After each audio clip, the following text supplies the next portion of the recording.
అందరికీ నమస్కారం. నేను మీ శేషగిరి సృష్టి అస్ట్రాలజర్ అండ్ వాస్తు సిద్ధాంతి ఫ్రమ్ సికింద్రాబాద్. నేను ఈరోజు ముందుకి వృశ్చిక రాశి జూలై మాసఫలాలు చెప్తున్నాను. ఈ వృశ్చిక రాశి వారికి ఎప్పుడు అనుకూలంగా ఉంటుంది అనేది చాలామంది అడుగుతుంటారు. అసలు ఈ వృశ్చిక రాశి వారికి అదృష్టం అనేది ఉంటుందా? వీరికి ఎప్పుడైనా అసలు కాలం కొంతకాలమైనా కలిసి వస్తుందా? ఈ టైం అనేది వీరికి ఎప్పుడు బాగుంటుంది, ఏ పనిలో కలిసి వస్తుంది అనేది చెప్పడం అనేది అందరూ ఎంతో ఆసక్తిగా ప్రశ్నిస్తూ ఉంటారు, ఎదురు చూస్తుంటారు. మంచి రోజులు అనేవి వీరి డిక్షనరీలో ఉంటాయా? వీరి జీవితాల్లో సుఖపడే యోగం ఉందా అని చాలా మటుకు నన్ను అడుగుతూ ఉంటారు. అయితే వీరికి ఇప్పుడు రాహు ప్రతికూలంగా ఉన్నాడు, శనీశ్వరుడు పంచమంలో వక్రిస్తున్నాడు, రాహు చతుర్థంలో ఉండి, అలాగే గురుడు కూడా అష్టమంలో ఉండి, అన్నీ నెగిటివ్ గ్రహాలు కూడా అంత అనుకూలంగా లేవు. కావున కొత్త వెంచర్లు ఏవి స్టార్ట్ చేయొద్దు.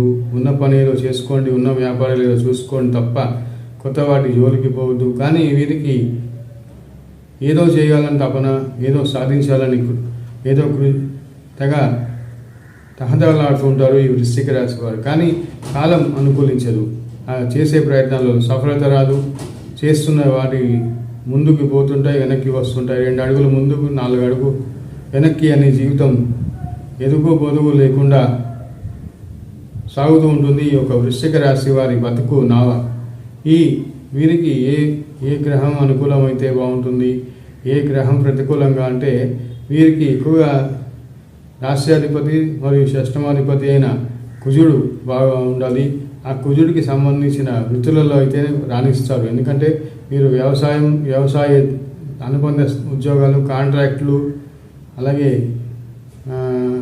మెకానిక్లు, ఈ మెకానిక్కి సంబంధించిన స్పేర్ పార్ట్స్, వాహనాలకు సంబంధించిన ఇటువంటి వృత్తులలో కాంట్రాక్టులు, బిల్డింగ్లు కట్టడం, బిల్డింగ్ మెటీరియల్స్ అమ్మడం, భూమిలో చేసే పనులు, భూమిపై చేసే పనులు, ఇటువంటి కొన్ని రంగాలలో అయితే ఎలక్ట్రానిక్స్ ఇటువంటి రంగాల్లో ఈ వృశ్చిక రాశులు రాణిస్తారు తప్ప ఇతర రకమైన వ్యాపారాలు వీటిలో రాణించడం చాలా చాలా కష్టం. ఇప్పుడు వీరికి ఆదాయం కూడా ఈ మాత్రం అంతంత మాత్రంగానే ఉంటుంది. అయితే కొన్ని ప్రయత్నాలు చేసినప్పటికీ అవి అంతగా సఫలత రాకపోవచ్చు, అర్ధాంతంగా ఆగిపోతుంటాయి. అయినప్పటికీ మీరు నిరాశ చెందకండి, నిస్పృహలో గురి కాకండి. మీకంటూ మంచి రోజు వస్తూనే ఉంటుంది. పదే ప్రయత్నం చేయండి, మీకు విజయావకాశాలు పుష్కలంగా లభిస్తాయి. నా వీడియో మీకు నచ్చితే లైక్ చేయండి, సబ్స్క్రైబ్ చేయండి. ఇక విషయానికి వస్తుంది. నమస్తే.